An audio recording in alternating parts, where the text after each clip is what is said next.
Good morning, good afternoon, good evening, wherever you may be. Guess what? You're tuned in to the Vitamin D podcast, and I am your host, Dawn Dai, here to help you get excited about your life. If you're a returning family member, welcome back. And if you're new, a special welcome to you. See, vitamin D is a multivitamin for your mind, your body, and your soul. The whole reason for this podcast is to ensure that you get excited about your life. And we do that by shedding light. And that means on the good, the bad, and the indifferent. Because in order to be our best selves, we have to see our best selves. And on this podcast, we do this by having inspirational conversations and covering inspirational insights. Sometimes it's from my stream of consciousness. Sometimes it's from your favorite celebrities and everyday people. And sometimes I do something, I bring a special treat. It's called My Advice Letters, and it's where I have listeners just like you who need advice on life. Life to be better, life to go beyond, just some sort of guidance and direction. And listeners write in from all various walks of life and various situations, hoping to get some light, some type of insight on their situation. And I do that and I answer it. Now, let me tell you this right now. I've said it before. I'm going to say it again. So if you're new, this is going to be a new memo. I'm an Aries. That means I like to give it to you raw. I give it to you straight. Because you got to think about it. The sun doesn't say, ooh, step back. I don't want to shine too bright. The light is on. You have to adjust your vision. Because remember, your attitude dictates your altitude. How are you going to view this? Okay? So now that we've gotten that clearance, that memo, without further ado, let's dive into some vitamin D advice letters. Get your vitamin D right here with me and get excited about your life. Subject, partner is cheating on me, but I need a job. Dear Dawn, hey. So I'm a 37-year-old woman living in San Luis Obispo. Things in life haven't been great for about a year now. I lost my job as a librarian, and since then, I've just kind of drifted.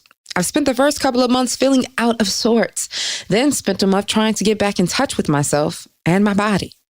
And finally, I decided my next venture would be to start a production company. But breaking into such a small market with a tight-knit scene has been harder than I initially thought.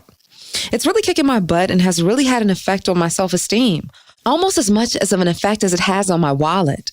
I'm making work doing the Uber, Lyft thing. Then COVID happened and it just threw everything else out of whack. My relationship with my boyfriend has taken a big hit. We haven't had sex in 6 months, and you know what's even worse? He's cheating on me. Worse than that, I know the chick. She's a local artist and recently came to me about working on a project with her. Even though pay isn't what I might like, I don't want to turn down an opportunity to get a project under my belt. I had initially been interested in doing educational work, and she reached out in response to a Craigslist ad I put up weeks before.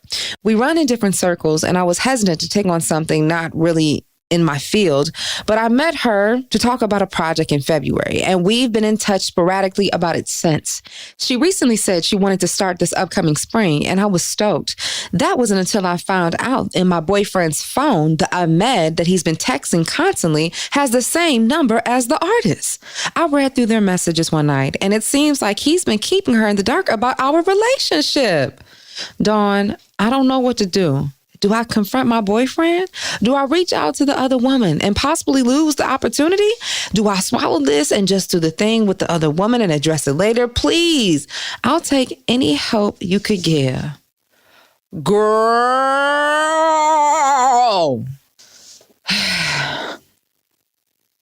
Sometimes you just gotta breathe. We have a few things going on in here. And first, we need to understand, or we need to know, what's the temperature check going on with you? And I love it. You addressed it right early on in the letter. You said, hey, Dawn, after everything's been moving around, everything's been shifting, you know what I decided to do? I spent some time trying to get in touch with myself. And then you also made sure to include "and my body," which leads on, that probably explains why you and your boyfriend haven't been intimate for several months. Now, no shade. This is just us unraveling. And like I said, on vitamin D, you got to know what you're going to get. And we're here to get to the bottom of it. You are no spring chicken. So for you to be a woman of a certain age, to be 37 years old, you understand there are things that certain men need. That's just the fact of the matter. But what I love about it is that you're not ignorant that something is going on with you. And you outlined it here. And it's nothing to say what's wrong. So do I love the fact that you went ahead and you did a temperature check? Yes. Okay. I love the fact that when you're doing this self-evaluation, you decide to have a vision. You said, hey, I got this idea to start a production company. But here's the thing. When we talk about vision, when we talk about light, when we talk about stepping into our greatness, we have to get off this whole notion of limiting the vision, limiting the light. Remember, the sun doesn't ask for permission to shine. It isn't a moment where it says, oh, we're not going to shine bright here. No, it just shines. So when you decide to put a limit on your vision, on your light, you see how it has a negative effect on you, because now this is what you said. You said, hey, but breaking into such a small market with a tight-knit scene has been harder than I initially thought. Well, you're talking about being great. What did you think that it was going to be easy? And in fact, how did you have a perception of what you thought it was going to be? And this is the first time you've ever done it. You've been walking, I guess, let's just say at least 35 years of your life. Your walking and how you walk now is different from when you were walking as a child, because you didn't know how to do it. So when you say, hey, it's harder than what you initially thought, you got to keep going. You know, we just had Major on the past episode. And what he said, you can't fail if you don't quit. You got to keep going. So when the right opportunity comes, boom, and so it hits. Okay, so let's keep going here.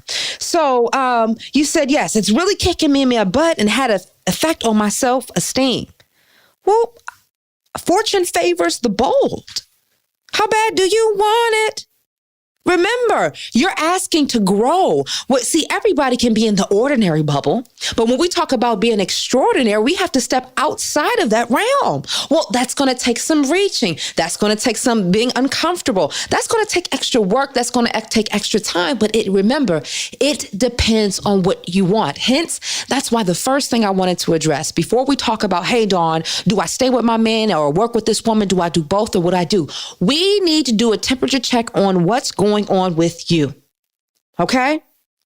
So then you went on to say, you said, hey, all this that's been going on in my life, you know, the pandemic has happened. It really has taken effect on my self-esteem. And guess what? My relationship has taken a big hit. Remember why we say, or why I'm saying that what's the temperature check on you? You've heard it constantly. How you do anything is how you'll do everything. And if you don't have yourself in order, anything that is an extension of you can go in disarray. What do I mean by that? If you aren't well in your life bank account, if your asset isn't together, whatever is an extension of your account, whether it be in your love account, whether it be in your work account, whether it be in your self-esteem account, guess what? There's a lack, because now the liability becomes you haven't done the work with yourself. So guess what? Now you have your relationship account taking a hit. But guess what? It's because you are trying to get in tune with your body, which is nothing wrong with that. But that's when I have to go back to Lauryn Hill. How you gonna win when you ain't right within? Come again. All right? So when we talk about understanding self and getting right, what's going on with you? What's the temperature with you? Remember, things are an extension of you. So getting right with that, well, you're saying, hey, my relationship has taken a hit. It's taken a hit that you haven't had sex with your boyfriend in 6 months. Now you're in a situation where the vision is getting a bit hazy. Because you said, hey, I had this idea to start a production company. At some point, fear hit in the way because you said, oh, it's such a close-knit scene and perhaps maybe it may limit your possibility. But hey, now you've got an olive branch. Now, this olive branch comes in the form of a woman who you later find out is the Ahmed in your boyfriend's phone who wants to offer you this job position. So you said, hey, to self. Now, here's the thing that I thought was so interesting. Let's go back down later in the letter when you asked me. You said, hey, Dawn, do I confront my boyfriend or do I reach out to the woman and possibly lose this opportunity? Do I swallow this and just do the thing with the other woman and address it later? Are you willing to put yourself on the back burner? Huh?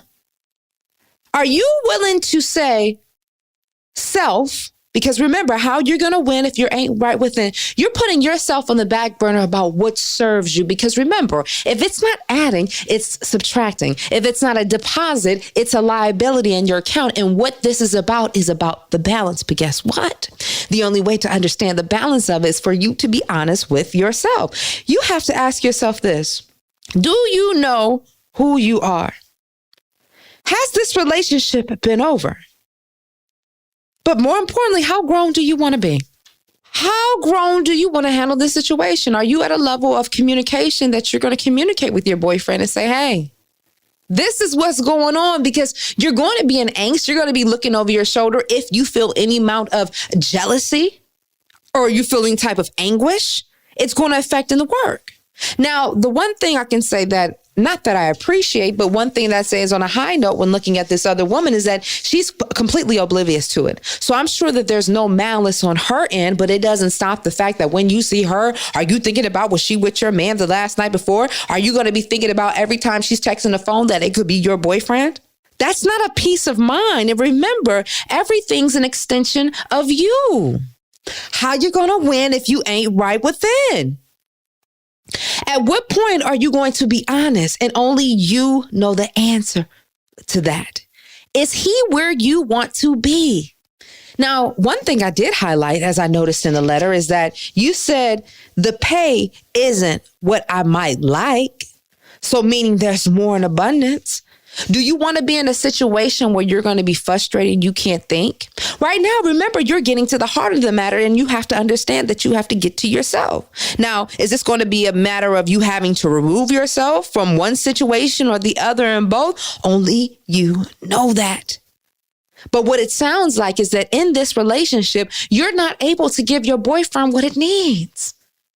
And you have to think about it. It's going to take confidence. It's going to take guts for you to go after your dreams to do this production company. You need your self-esteem to be pristine. So if you already have a lack of self-esteem because you got shifted in your job and no longer are the librarian, when you decided to get your hustle on, you start to do the Uber and Lyft and there's a pandemic. Now you can see that it's such an effect that you can't even have sexual relations with your boyfriend. How do you expect to go out in the world to see a vision or to execute a vision that only you can see? And you're going to have so many naysayers telling you, no, you better check yourself before you wreck yourself, because how you going to win if you ain't right within? You got to make sure you show up for yourself. So when you say, hey, Dawn, what do I do? You need to address this situation at home, because right now your home is not in order. Your home is not in order because your home is where your heart is. And is your heart with your boyfriend? Well, you got to tell me that. Are you going to have enough confidence to step out on your own to create your production company and put one foot after the other? Right now, honestly, I think that you need to address to your boyfriend and tell him that you're aware of what's going on. See if this is something that you want to bring to your possible employer. You're going to have to discern that.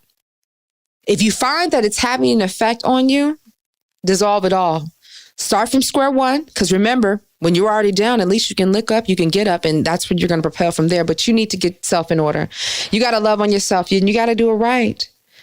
Because I know that if I were you and I was working with somebody that was messing with my man, I'll be singing Nivea. Don't mess with my man. I'm just saying. Okay? I hope that was helpful.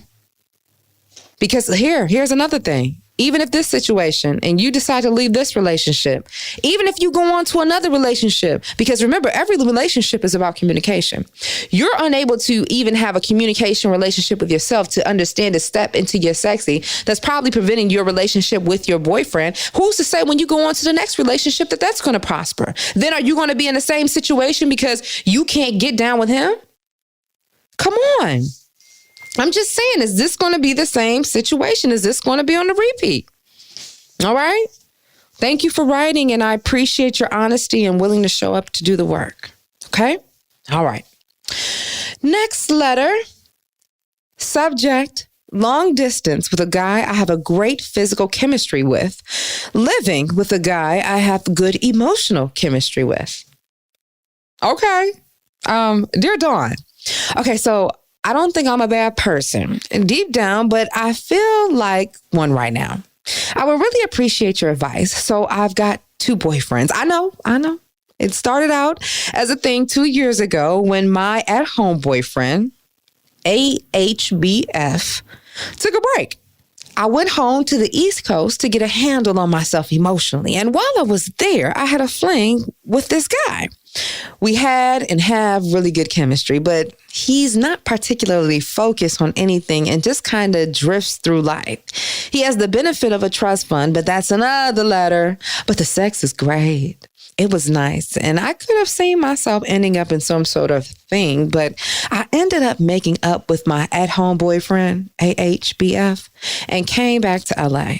But every time I would go back 2 or 3 times a year, I would see this guy, and eventually it spiraled into this thing where I had kind of had 2 boyfriends. At-home boyfriend and now long-distance boyfriend, LDBF. What throws me is that LDBF, long distance boyfriend, has known about the situation since the beginning and has been absolutely cool with it up until recently. Now he's claiming that he wants me to move back and to choose him. And then there's my at-home boyfriend, the AHBF. He's super sweet. We just get along really well. Like, I actually like him, not just love him. And I know if we weren't together, we'd be best friends. But also, we've been together 6 years. And while we both don't believe in marriage, we kind of have lost the passion. So yeah, LDBF's long distance boyfriend's offer sounds tempting. And I kind of wish I could be with both of them, but I don't see how I could do that. Should I tell my at-home boyfriend? Should I cut things off with my long-distance boyfriend? Should I even be in a relationship right now if I can't settle on one person? Girl, I can feel it. Reading this letter, I can feel what you're feeling. I can feel the stress and the tension of what's going on. Here's something that stood out, and I received it at the end. Like going through this letter, I got my highlighter out, my pen. I'm just making notes on things I want to make sure I circle back. And I thought I was going to start from the top, but I'm going to start right at the very end. You say, should I even be in a relationship right now if I can't settle on one person? Settle? No relationship is something that you just settle on. What you need to settle on is that you have to figure out what it is that you want and further discern, do you have the capacity to give what is that you wish to receive? Because remember, this is an energy source. Remember, this is a yin and a yang. Remember when 2 becomes 1. Remember, this is an exchange. Remember, that's what the relationship is about, okay? So here's the thing. 1, adjusting your mindset, because I don't know why this is a situation of settling, because it sounds like whichever one you're going to choose, you're probably not going to be happy. So what I think you need to start at first and foremost, you need to figure out what you want or what you're looking for in a relationship. Like, what's important to you? That's what you truly have to ask yourself. Now, one thing that I say that stood out to me when we're looking at AHBF, your at-home boyfriend, is that you said not only do you love him, but you actually genuinely like him. And I think that's important because you'll hear oftentimes people say it takes more than love to help sustain and help a relationship thrive. Because you have to figure out, what are the things that you're going to put up with? How are you going to be courteous? Do you like or enjoy being around them? Now, what alarmed me on the same token about your at-home boyfriend is that you haven't communicated with him. And what disturbs me most of all is that you said that if you weren't together, you'd be best friends. What kind of friendship is that? You said he's super sweet. You said we just get along really well. You said, I actually like him, not just love him. Not only do you need to be honest with him, but you need to be honest with yourself and really understand the words that you are using, the descriptors that you are using.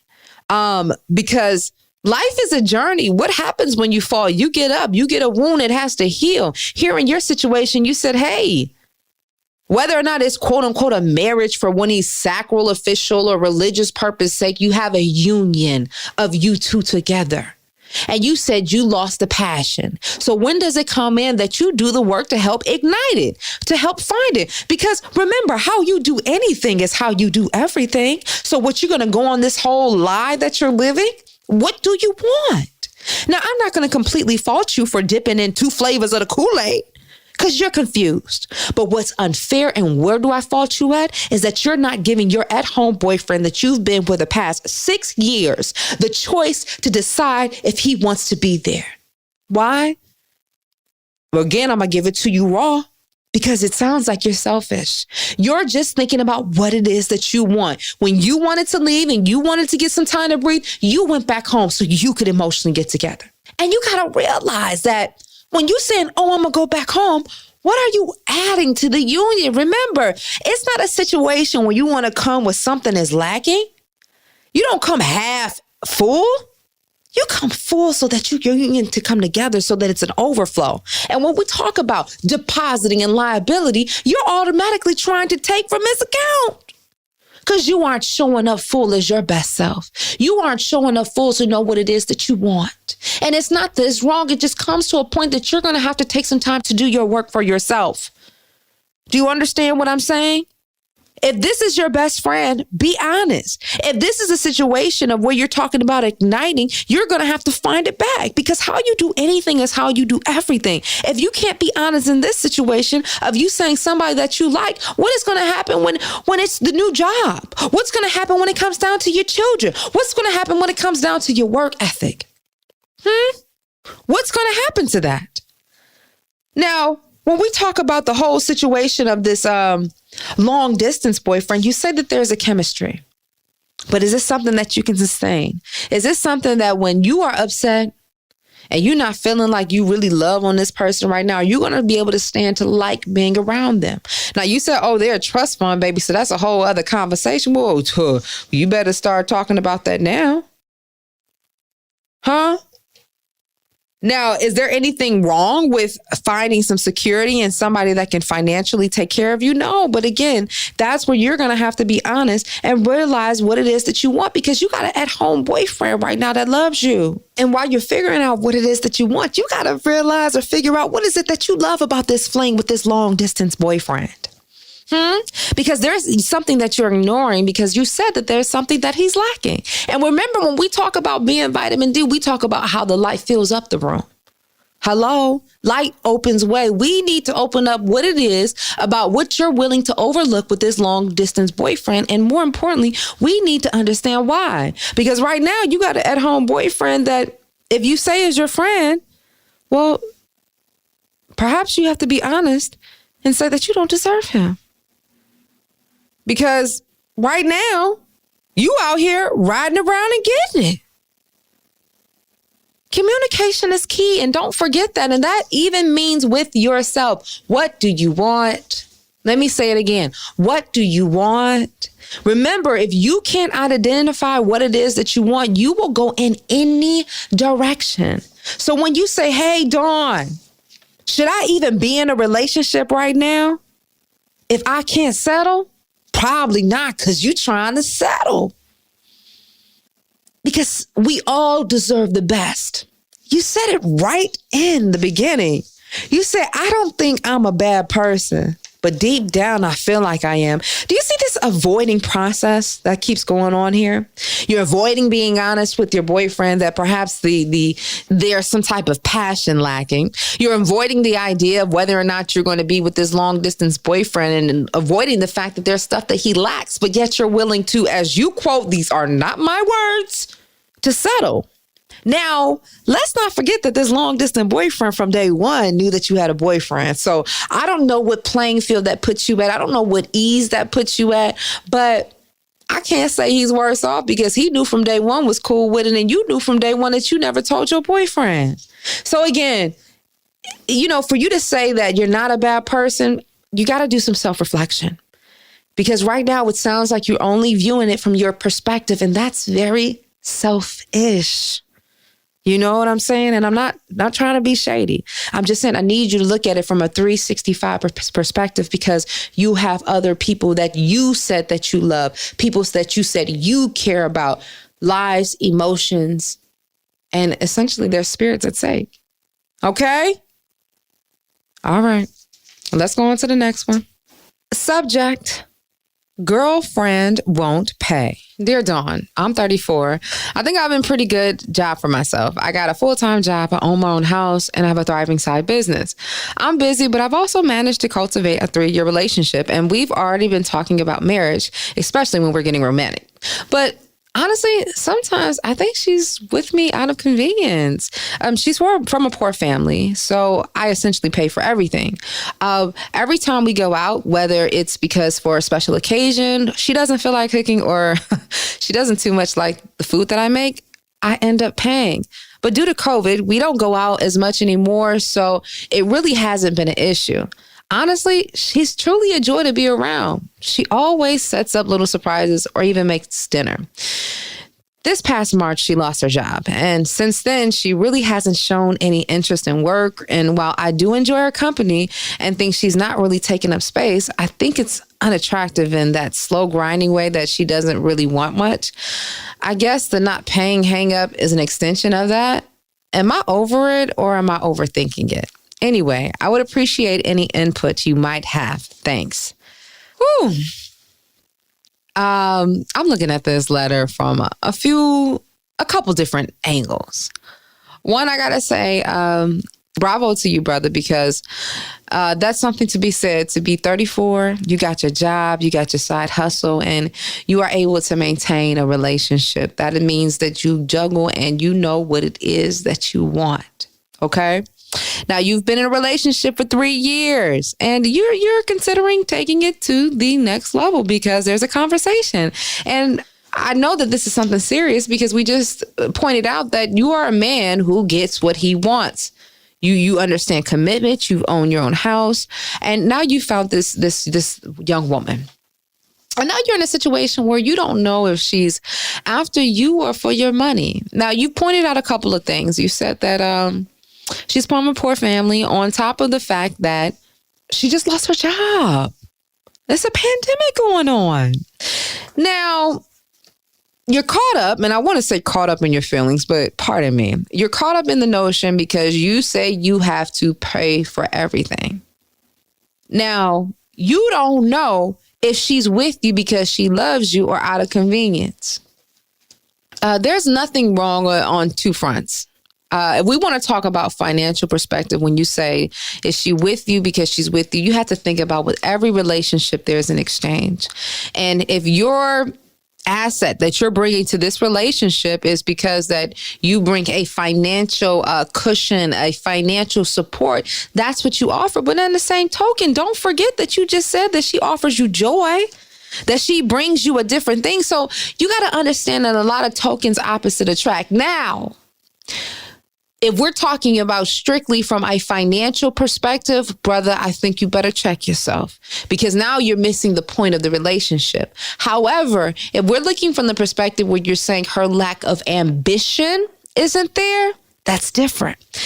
And as I'm saying this, a few things are being even revealed to me now, because no one can say they want to be with somebody that lacks ambition, because I feel like when you lack ambition, or when you have ambition, I should say, rather, there's a such a thing as you're going to make sure that you have your money. You're going to make sure that you're taken care of, you know? And so when I see in this letter and I'm reading this and I'm understanding and really diving in, we got to see what exactly is the determining factor of this relationship. Ambition is sexy. And she honestly sounds like she's a great woman. You're talking about a money thing, but you said she doesn't even take up space. You got so much stuff going on. Why are you all up in what she's doing? Now, you say whether or not if she wishes you convenience, you better believe that is an asset to the fact that you are financially well off, or you have some stability. You are 6 years older than her. You are 34. She is 28. Now, here's another thing that stood out in the letter. You said that the fact that you make money, but it's the principle of the matter. What's the principle? That she's supposed to pay? that she's supposed to come 50-50, brother, you got to see how you want to step into this relationship. And let's be clear. One thing that I think that's important, and I think that you know about this because you make consistent payments on each month, whether it be for your home, for expenses for your business, and you expect your consistent payments to come for your job. What are you consistently showing this woman? It seems like you showed up as somebody that's going to provide. So now all of a sudden you want to flip the script? You got to walk through the door as the same man that you showed up at the door. And it sounds like you showed up as a man that is a provider. And it doesn't sound like she's taking again. And when we talk about the life bank account, right? We talk about your assets. We talk about your deposits versus your liabilities. She sounds like she's depositing in her life. Now, is there a conversation to be had about what her ambitions and what are the things that she wants to do? Sure. But I don't know if that's something that is called off. Is this something that she talks about? You said that she shows up in different ways. You said that she makes dinner and she does things for special occasions. Well, brother, you talking about that she says your cooking is bland. Well, you also learn how to cook. You also get your tail in the kitchen so that maybe if the money is a thing, you'll learn to cook so she doesn't. And here's another thing. You heard that pause because I was like, wait, why are you tripping about this money like that? You didn't say that she asked you to buy some Birkins, spending $20,000, $30,000 of your money every month. You talking about going out and eating? You just said money ain't a problem. Now, nobody wants to just throw their money away. What are you complaining about? We got to get to the heart of the matter. What is it that you want? What are you seeking? You said that she is a joy to be around. She's in your space and you said she doesn't even take up space. So what is it? I think there's a level of, I think you got to build your confidence up a bit because you're talking about inconvenience. Who are you showing up to her? I don't think anybody, should definitely suck you dry, but I think you should consider or perhaps think about the fact of how you want your relationship balanced. If you are all the time busy, she's going to be busy. Are you going to ever have time to see each other? I mean, I can't say that you have all this time on your hands. Now, she was walking around here moping and things. I can understand that. But that's not the case. And here's another thing. Let's consider when we have power couples or, be in a relationship with somebody is highly successful. Let's not discredit that it takes some work for whomever your partner is to handle you. Because probably you're in a lot of stress. They're probably being convenienced. They're probably making time to show up. They're probably making time to understand. So show some consideration of that. They're making sure that you're fed. They're making sure that you are handled. Now, here's another thing. Perhaps you're in your feelings because you say, hey, I do all this work and I manage to cook. And then when I don't cook it right, we still got to pay. Like, what are you seeking? You said she always sets up little surprises or makes dinner. She's an amazing cook. So what's the problem? I think that's what we need to really figure out. Now, I feel you on the struggle about the fact that she doesn't have any ambition. But I guess I need to wonder what level of the love language is here. But let's not forget opposites attract and just give her some more time, but perhaps have a conversation. That's what I can say. It's an interesting dynamic that you're I want to say crying, but you're making a point to identify the fact that she doesn't pay yet. The first thing you come out, here's the thing. Hold up. Let me go back a little bit. Wow. This letter is about your girlfriend not paying. The first thing that you come up in the letter is saying, I'm 34. I think I've done a pretty good job for myself. Hold on, bruh. In that sentence right there, I already kind of have an idea of the kind of guy you are. Because if that's your leading opening statement, that's probably how you lead and then you presenting yourself. So whether or not she is somebody that looks at you as somebody that can financially take care of her, look how you step to her in the game. You introduced yourself right here. Remember how I said how you do anything is how you do everything, right? I don't think that you're just writing this in this letter and that's not the guy that you're presenting yourself with. Whether you are sharp, tailored from head to toe, smelling good, crisp shirt. Oh, good Lord. Whatever it is, understanding that's how you're showing up and that's how you're presenting yourself.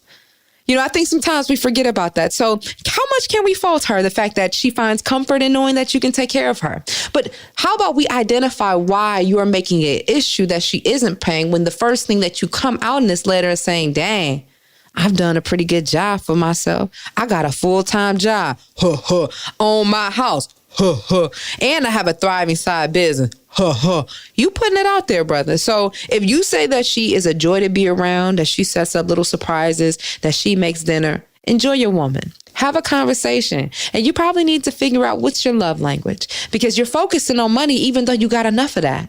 But then she gives you joy in other little places. So identify what your focus is. Don't make it a problem where there's no issue. You feel me? All right, moving on to the next letter. Subject: Father wants to remove me from family will. Hey, Dawn. So here I am asking for some advice. I'm 35. I'm pretty independent, only getting help from the family in emergencies in Seattle. And I've been in a relationship for over 9 years with my fiance. We live together, and frankly, she and my parents don't get along for religious reasons, but they've kept it cordial for the most part.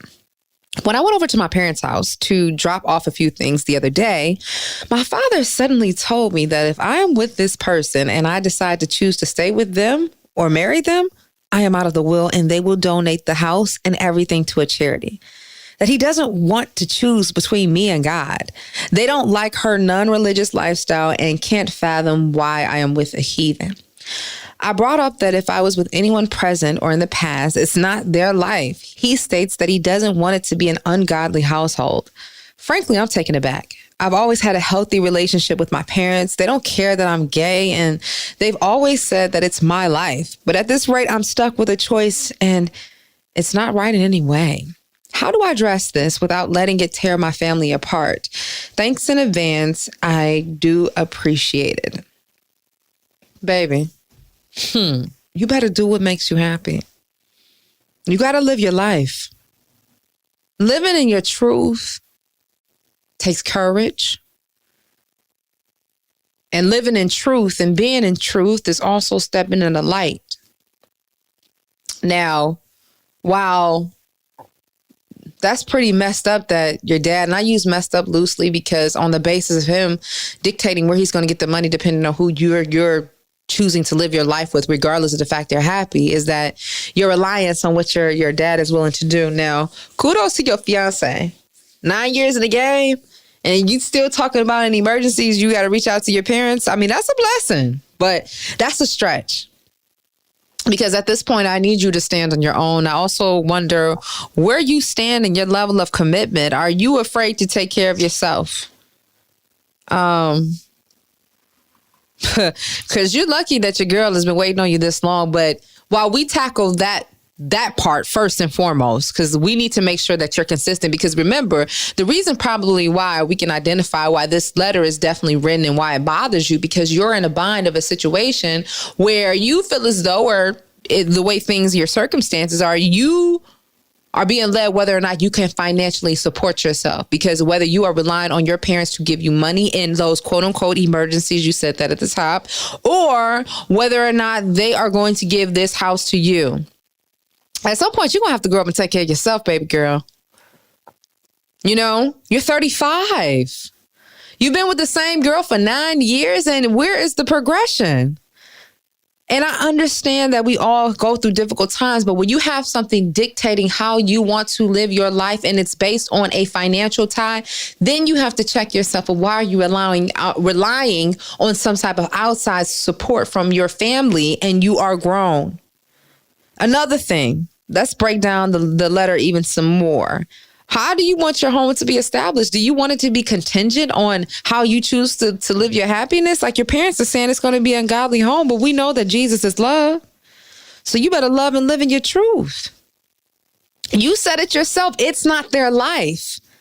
You're going to have to live at some point. You are going to have to be bold. And whether that be bold is to take a chance. Take a chance on you. Fortune favors the bold. Remember, everybody exists in the ordinary, but it's going to take a little some to be extraordinary. And you got to think about it. 15 years in the future, are you going to be happy that you're in this house alone? Or are you going to be happy that you're in there with your partner? That's what we got to think about when we talk about the heart of the matter in the situation. We need to identify how this is going to affect our lives because we're only here for a finite time. You can't allow things and other people to dictate who you are, because if you don't stand for anything, you're going to fall for everything. And you can't fall for somebody else's perception of what they dictate on what your life will be. You came in this world by yourself. You're going to die by yourself. You better live while you're still alive and love while you still can. Celebrate joy while you can. You're a grown woman. You have this relationship with your family, but at some point, you're going to have to put your big girl panties on and live your life for yourself. Live your life for your girl. And we need to figure out what is going on financially that even 9 years in the game, at the age of 35, you are still relying on your parents for support. And let me just say that because you are relying on your parents, do you see how the pull and the tug that they have on you? Have you questioned how you can live out your joy and your happiness in your life? Because this is not about a situation of your girl not loving you. This is about a situation of your parents not accepting you. They're governed and dictating on you because of financially. So it's time for you to walk in to be fully independent. INDEPENDENT. Do you know what that mean, man? Do you know what that mean, man? All right. No tea, no shade, just speaking truth. Live your life for you. Be true to you, okay? 35 years out the womb, it's time to cut the cord. All right? All right. Let's go on to the next letter. Subject: should I quit my comfortable job to be with my girlfriend of 5 years in Australia? Dear Dawn, I am 28 and currently working in a company that I don't enjoy working for in Houston. And I feel like I'm on a path that will ultimately leave me feeling very unfulfilled, even if I were to be very successful. By any objective measures, it's a good company to work for. Decent pay, good benefits, global ability to travel, pre-COVID, decent colleagues, et cetera, et cetera. However, my problem is I find no joy in working there. I go to work, put in a lot of effort, get bonuses, promotions, and yet don't feel like I'm really enjoying any of it, nor have any real ambitions, other than ambition for the sake of ambition. I have recently had the ability to sell a property, and this put me in an even more comfortable financial position than before, on top of being frugal with a decent salary. My girlfriend of 5 years is also coming to a time where she is able to move and would be able to go to Australia due to citizenship, while I would need a visa. My question is basically, would it be insane for me to quit my current job and go to Australia with her and take some time to reevaluate things in my career? Heck no, you better live your life. Listen, this is the reason why I say this. You said it right here. You said in the very top of the letter, I don't enjoy working at this job. You said that. You said, I am 28 and currently working in a company that I don't enjoy working for. You said, I am on a path that will ultimately leave me feeling very unfulfilled if you were to be very successful. So what, you gonna just really sit there and drink the poison?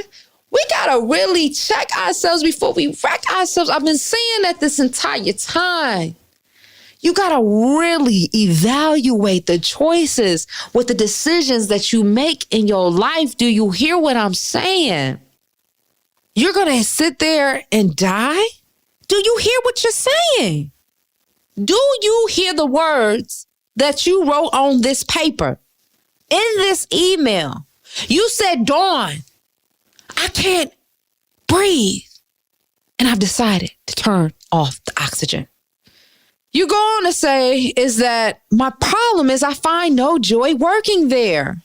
You even go on further to say, nor have any real ambitions. Do you understand that if you were, say if you decided to say, just for the sake of making money, that, and you feel like if you were to leave and go to Australia, that you'll be risking the fact of not knowing where you are financially because you don't have any stability. You know nothing is safe, right? Your company could wake up today and say, okay, we're done. Thank you so much. Goodbye. and you're in a situation where you know this isn't where you want to be. You said, I need to take some time to reevaluate. You need to evaluate why you are willing to put yourself in an uncomfortable position where you don't desire to be in. Now, I do talk about being uncomfortable, and I talk about going outside, stretching, pulling, growing, melting, putting yourself and testing it under the fire. But that's because what you seek on the other side is a desired outcome. There's no desired outcome over here. So what, you just ramming yourself in a circle? You don't have to ask for permission to live your life. The sun doesn't ask for permission to shine. You just got to show up. So I'm asking you, are you going to show up for the sake of your betterment of living? Huh? Are you going to show up to live your best life so you can be your best life? Remember, how you do anything will definitely have an effect on how you do everything. And remember, everything is an extension of you. Take that money and go to Australia and enjoy yourself with your girlfriend. Do that and figure out what your love is. You might find it out there. But you're young. You are 28 years old, brother. You got the rest of your life to sit in a job that you hate. I didn't see you said anything about you having kids, so you don't have any other beings to think about. Right now, your responsibility is you. And while you still have good health because you have youth on your side, go out there and live. We're in a pandemic right now. Half of us don't even know what tomorrow will bring. You feel what I'm saying? Now, if this was a situation where this is a job that you loved and you said you had a goal and this was a dream, this ain't even where you want to be. So why are you allowing this to be the location of where you at? Vitamin D is all about cutting the light on. And when you cut the light on, you realize that you're going to see things that you may not like. But you can't be afraid of it. Because what is fear? Fear is false evidence appearing real. Fear freezes us. Fear prevents us from moving. Fear is a premature death. Remember, when we talk about living, when we talk about growing, there is an evolution. Inanimate objects, those are things. They don't grow. They don't prosper. They don't live in abundance. You as a being, you do that. So don't be afraid to be great. Gosh, doggone it. You deserve that. That kind of goes with what we've been talking about this entire time of just self-love. You're going to have to love on you. You got to give yourself what you deserve. And that takes you for being bold. And I appreciate each and every person that has written in, because it takes a bold person to write in and show their flaws. Okay. But you realize that wounds only heal when you take the bandage off. Remember, you only can see things when the lights are cut on. I mean, I'm sitting here and it's like, the theme of this episode seems to be just communicating with yourself. What she say? Tap, tap, tap in. It's time to tap in. Remember, you don't find your greatest potential. You tap into the greatest potential. And that potential is you. Tap in. Because how you gonna win when you ain't right within? I come again. That's Lauryn Hill right there. We need to speak into existence of having her on the show. I need to talk to Ann. We need to get that to happen. I think that'd be good. But yeah, that's what I would say. Live your life and understand that you're only here for a finite time. You got nothing to lose but time, okay? And while you're using it, while it's ever fleeting away, you better live it out to your best. You dig? Oh, I guess I done hit the rest of the bag. That's it for today. Well, yo, I thank you so much for submitting your letters in. Thank you so much for choosing to live on purpose and for a purpose. Thank you for choosing to step in the light. Thank you for being an avid listener to Vitamin D. So that means thank you for investing my dreams. You know, I hope I answered some great questions and really gave some great insight and perspective on how to view things in life and what it comes down to making a decision, but hopefully highlighting and underlining an exclamation point, making it stand out, the importance of the self-love, the importance of the communication with self, the importance of uncovering self, because when we are right within, what we've discovered, we realize that everything that is an extension, it comes to fruition. And that's what we talk about, the life bank account, okay? Because when you are your greatest asset, things come into balance. But how can you identify if your account is imbalanced if you don't choose to look at it and see? So thank you for uncovering that light. And you may have listened and you might have a letter that you want advice on. I want to encourage you to write us at VitaminD@DawnDaiSpeaks.com. That's VitaminD@DawnDaiSpeaks.com. Ian will be shifting through those letters and saying, who needs to get some advice? And if you can't stand it and need some more vitamin D in the interim before the next episode, I want to make sure you follow me on Instagram as well as Twitter at Dawn Dai Speaks, okay? I'd love to hear from you. And make sure that you tell your friends to like and share this podcast. While you're subscribing, make sure they tell their friends, and they tell all them friends and them about us, okay? Because we're edifying and we're shining light. All right, so be amazing. And until next time, always remember, you are your greatest asset.